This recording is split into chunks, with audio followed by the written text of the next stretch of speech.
In our last couple of episodes, we fabricated the floor pans here for the passenger side footwell.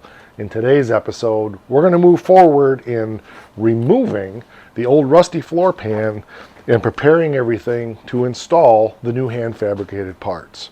Let's watch the show intro. We'll catch you in a couple seconds. I'm Mike. This is My Cars Shop.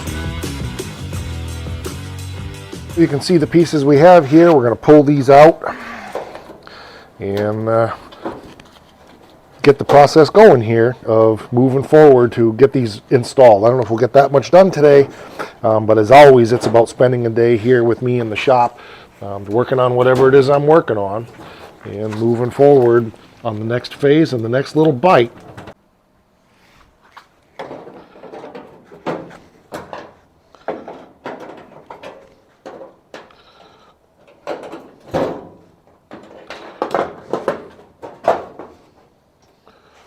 You kind of get the idea of what we have. We got a good outline to cut around. I'm not sure exactly where I'm going to trim things yet, so we're going to go ahead and get the cutoff wheel and just get a bunch of this stuff cut out of the way and then make determinations on exactly where we're going to make the joints. I'm almost tempted to leave the joints pretty much right where they are. We may trim things down here a little bit. That edge is pretty good. We may need to trim back in here a little bit, if you can see that. Of course, we got some joining to do up there. I did miss. I got to go and didn't put a line up here. I got to do that. We got a paint line there now. Just ballparks. That's all we're looking for. We're probably going to start by coming in an inch or an inch and a half on that. I got some new cutoff wheels yesterday, so let me go get those out and we'll start everything out of here.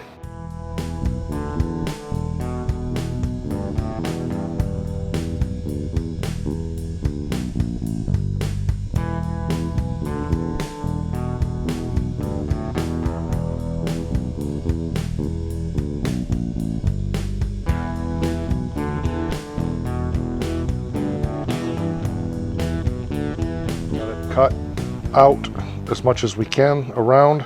Now we got to start breaking it all loose and peeling it off because we got frame rails under there and support structures and so forth. So I didn't get too carried away with cutting where it felt like I was cutting into something. I took it easy.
And this is just one of the reasons why I decided I wanted to go ahead and pull the floor out and not just patch little pieces, because I knew there was going to be crap down in the frame rail. So I need to get my blowgun or whatever out and get all that stuff cleaned out. Maybe the vacuum would be the best option for that stuff. But you know, yeah, we want to look at all down in here how thick that is. So definitely mud daubers from down south. I was looking at the license plate. I think this car was from Alabama. Let's go take a peek. This is the license plate, and I'm pretty sure ALABM, I think that's an M. So I don't think it's Arkansas. I'm pretty sure it's Alabama. Those that know better can tell me, but with a little capital, I have no idea what year this plate would have been from.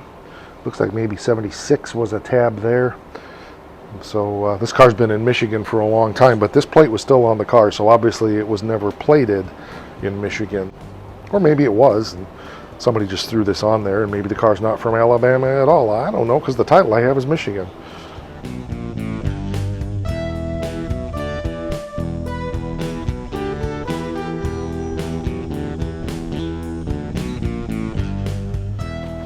trying to drill those through from that side isn't working, so I'm going to take the air chisel and come down from above and just pop the spot welds out that way. So I got to get some Acumpucky out of the way and scrape some crap and other stuff, and then we'll try to get you in a position where you can see. It's pretty tough to get you in some place where you can see when we're working up in that area.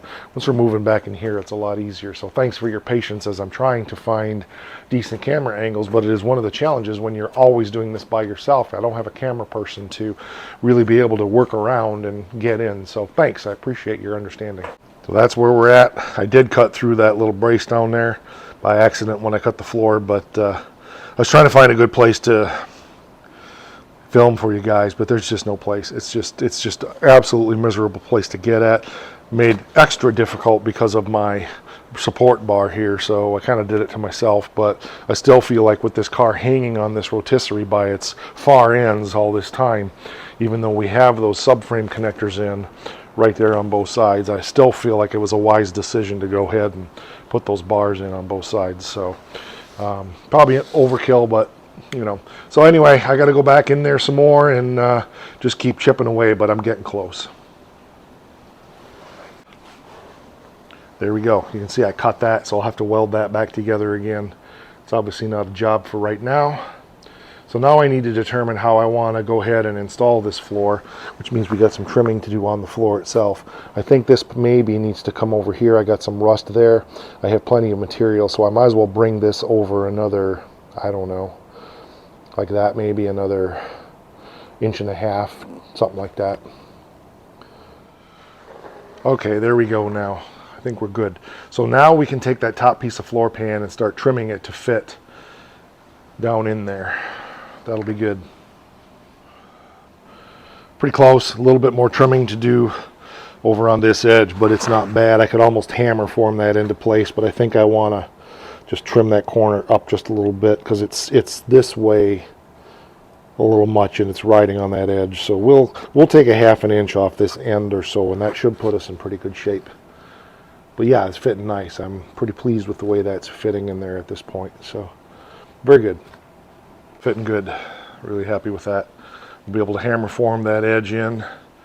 Fitting nicely across the top. We've got a little hammer and dolly work to straighten up, but I'm not worried about that. So I think our next step now is we can go ahead and try to get this piece fitted as well. And as you've heard me say before in the last couple episodes, things change as you cut out the old and install the new. You can see that we've got a silver line right here. That means that this floor pan shifted a little bit, which is perfectly fine. I don't care. Our clecos are all lined up, okay?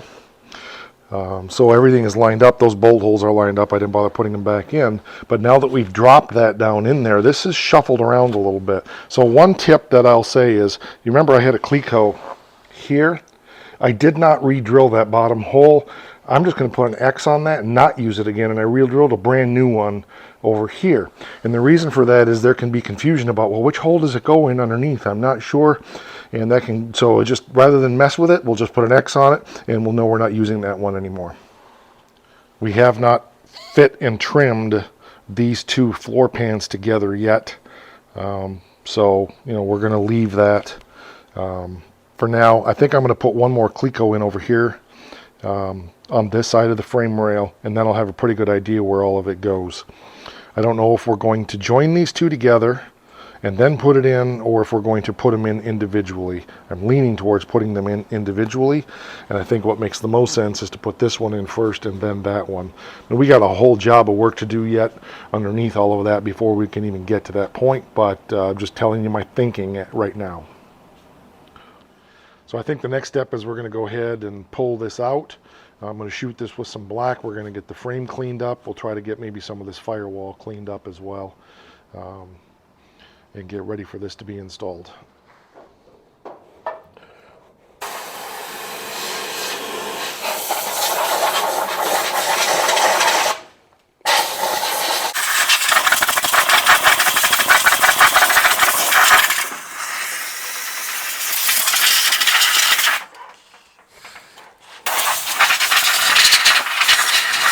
Oh, two things. Some of you are asking, why aren't you wearing the dust mask? Well, because I was holding my breath that whole time. Second thing, Why didn't I use a vacuum? Because to get the vacuum out, I have to get the Oakland out, because I have to move my welders out, and because it's just a mess. And with it pouring rain out today, I can't move the Oakland out. So we did the right thing, and we just blew it out and made a big dusty mess inside the car. So while that's drying, I'm going to go get some lunch. We'll let that dry, and then we're going to come back and we're going to get some of this cleaned up, I think, in the firewall area here. Go over that with our wire wheel and strip off some of the stuff that needs to be taken off. If this isn't completely dry, we'll just cover that up with some craft paper type, stuff, and it'll be fine for now.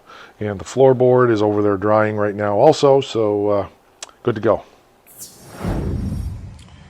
So I got my lunch eaten, and now I've got things cleaned up, taken a few pieces out of there. The pad over there, the one up on the firewall, the little vacuum pass-through thing there for the AC, etc. And I got a couple of these floor pads stuck in there to kind of cover up that paint. It's still a little bit tacky. These are part of my Christmas gift from my goddess, so I thought this is a great place to put them to use. Of course, I'm using them for what they're really for, is on the floor. But anyway, so it's not worth videoing this. You've seen me wire wheel stuff before, but I'm going to go ahead and knock this up real quick and get some rust converter on this. All right, it's all cleaned up all the way up underneath the cowl dash, whatever up there, and over to the side and all that. So I'm going to run over that with some prep sol real quick, blow things up, or out, I should say, not up. And we'll get some rust converter on that.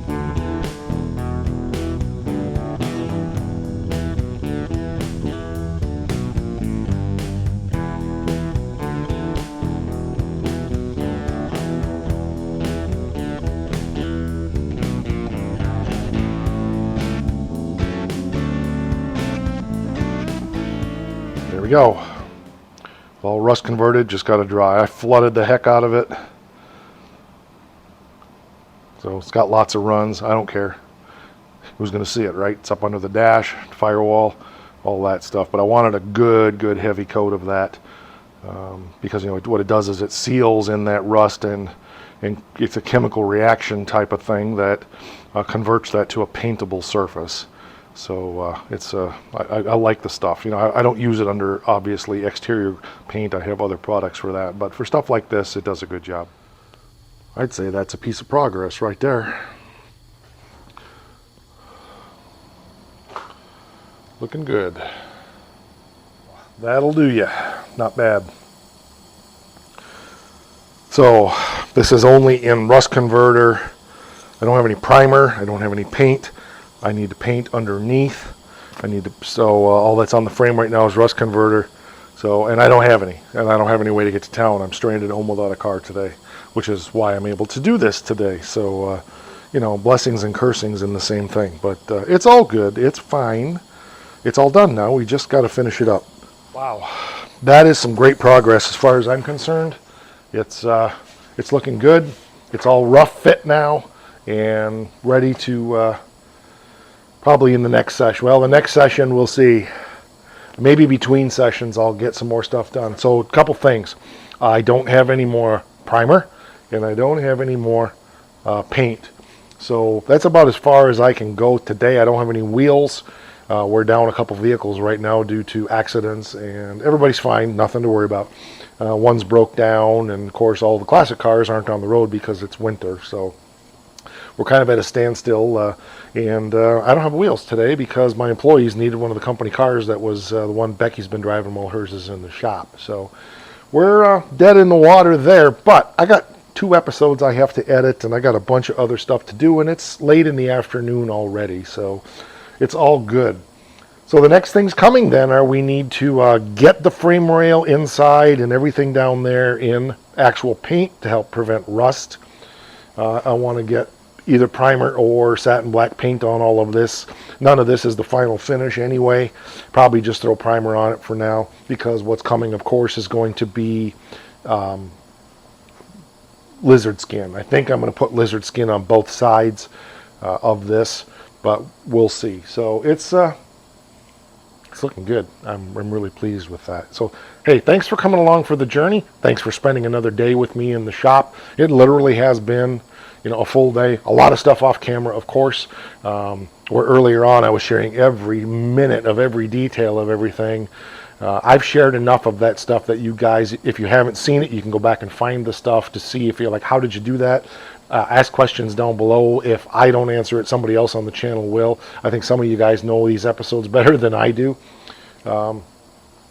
So that'll do it for this one. I appreciate you being here. I appreciate you spending another day in the shop. We share it all, the good, the bad, the ugly. This is the real world of the DIY shop here at My Cars Shop. All right, we're over on the Face thing. Instagramma loves us and gives us chocolate chips is what she does. And I love my Instant Grandma. She's nice.